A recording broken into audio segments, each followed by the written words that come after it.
The roots of the Métis National Council stretch far deeper than its first quarter century.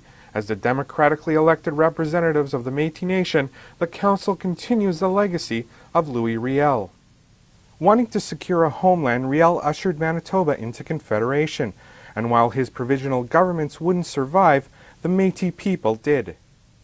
By the 1930s through to the 60s, new provincial groups formed, such as the Métis Association of Alberta, which was instrumental in that province's Métis Betterment Act of 1940, thus securing the only land base for Métis in Canada. By the 1970s, Prairie Métis associations formed the Native Council of Canada, soon growing to include Métis from other provinces and non-status Indians. Take Aboriginal title. It was during this period that Prime Minister Pierre Elliott Trudeau began his quest to patriate the Canadian Constitution. This period also saw the rise of Métis leader Harry Daniels. An actor by trade, the charismatic Daniels helped unite Métis from across the homeland and led the fight to have the Constitution recognize Métis.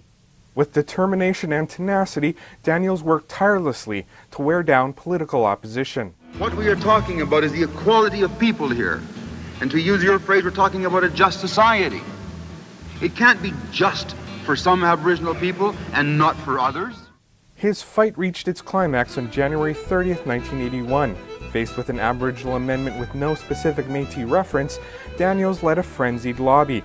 Faced with losing his deal, then Justice Minister Jean Chrétien relented and asked an NCC aide to call Harry off. But the provinces were still not convinced and moved to have Aboriginal rights removed from the Patriation Bill. Targeted with protest, Alberta Premier Peter Lougheed brokered a compromise with Alberta Métis, paving the way for a final deal. So after a century of being the forgotten people, Métis would be recognized in the Constitution. Seizing the moment, it was the beginning of a new era.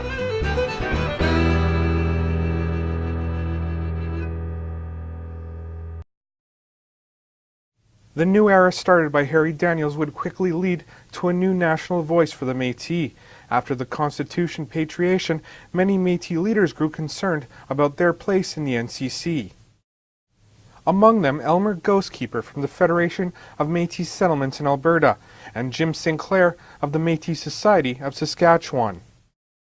With the top elected positions of the NCC being held by non-status Indians, the fear was Métis would not be at the table for the upcoming constitutional conferences. The dispute came to a head on March 8, 1983. The Métis formally left the NCC to form the Métis National Council. A young lawyer from Saskatchewan, Clem Chartier, was selected as national spokesperson, and the MNC prepared for the 1983 First Ministers' Conference. Initially, the Trudeau government refused the new council the Métis seats, supporting an NCC claim. Refusing to concede, Jim Sinclair led a lawsuit suing the federal government to let the MNC in. In a last-minute deal, Trudeau agreed to give the MNC a seat at the conference, but just one. I'm not here to justify why we're in the Constitution. That seems what everyone tries to ask us, to justify why we're there. We are there, we're an Aboriginal people. Now we will sit down and deal with the rights of Aboriginal people. Of all the constitutional meetings held in this government conference centre, none has compared to this. For the first time since Riel, Canada was negotiating face-to-face with the Métis Nation. The Métis National Council saw it as an opportunity to fulfilling Riel's vision of Métis self-government. What we feel is that Aboriginal title, Aboriginal rights, is the right to collective ownership of lands, waters, resources, both renewable and non-renewable. It's the right to self-government, the right to govern yourselves with your own institutions, whichever way you want those institutions to be, to run. We are not going to violate the rights of other Canadians. We want a partnership in this country, and the type of self-government we are looking for should be to control our own lives and decide our own future. The conference would end with only a promise to more meetings, to keep talking about securing rights for Métis in Canada. Mr. Sinclair, you had to fight pretty hard to get a seat at this table. You got it. Now that it's all over, did you get some of the things that you really came here for? Well, yes, I look at it very optimistically. Friday we were in court looking for a seat at this conference. Today we have a process entrenched in the Constitution, or will be entrenched in the Constitution, plus some agenda items. And I think that I'm very pleased that it's a major step for us, because the Metis have never been recognized before, and now we're in the process. But subsequent conferences would only bring frustration. a new progressive conservative government tried for a fresh start in 1985.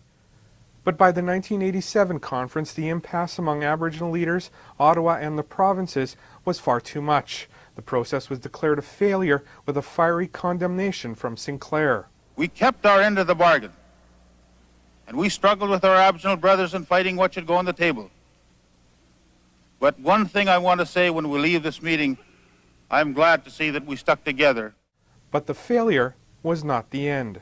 And just as surely as summer follows spring, there will come a day when First Ministers and Aboriginal leaders and the Prime Minister of Canada will sit around a table perhaps not unlike this one and say we have finally found a solution which brings finally justice and equity to the Aboriginal peoples of Canada.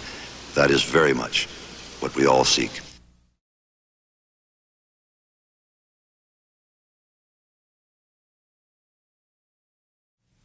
The late 1980s were a time for change in the MNC, with Yvon Dumont's election to the newly created position of national president.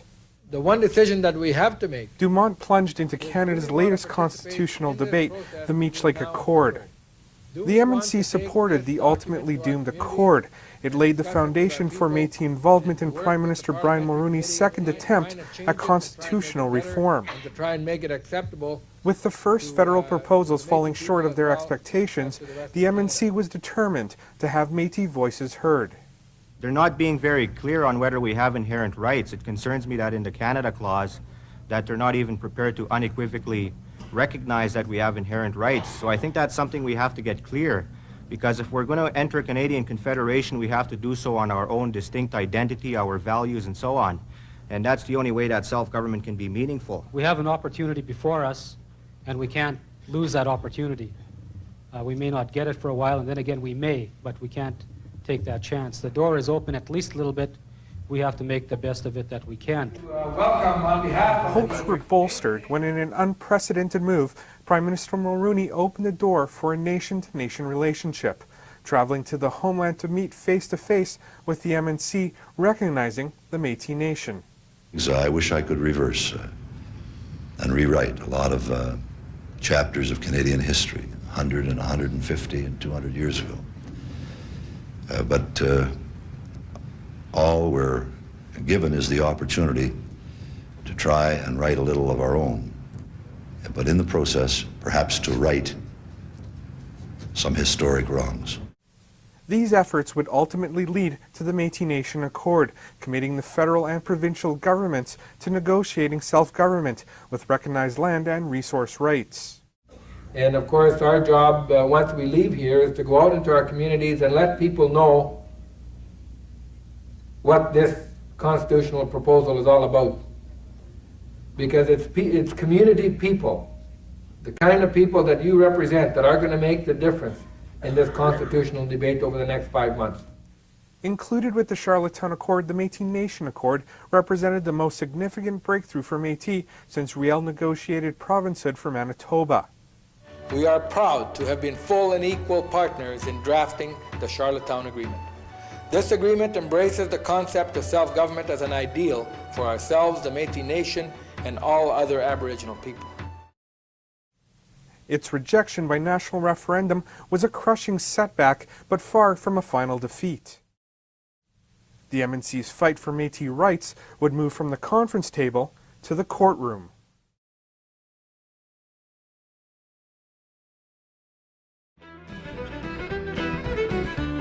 The MNC's move to the courts was seeded by John Morrisseau, who in 1981 launched a land claim in Manitoba. Rooted in the very founding of the province, the lawsuit called for the promise of land for Métis in the Manitoba Act to be fulfilled. This spurred the 1994 claim in northwest Saskatchewan, led by Clem Chartier and Gerald Morin, recently elected national president of the MNC. While the sweeping land claims weaved their way through the courts, harvesting rights became more prominent. The breakthrough would come from Ontario, where in 1993 Steve Powley and his son Rodney shot a moose near Sault Ste. Marie. They would set off a decade of court battles culminating at the Supreme Court in a case that would forever change the place of Métis in Canada.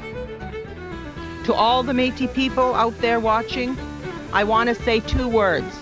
We won. We won. Good evening. It is a landmark decision that could have wide-reaching implications for Canada's Métis. The Supreme Court ruled unanimously today that 900 of Ontario's Métis have a constitutional right to hunt freely for food, the same right as full-status Indians. Lawyers for the Métis National Council say the decision is a wake-up call, suggesting Ottawa and the provinces should now be ready to negotiate other rights with all 300,000 of the country's Métis, including land claims. The Powley decision would bring the MNC full circle, with a Supreme Court decision recognizing and defining Métis constitutional rights. The MNC had a new stake at the bargaining table.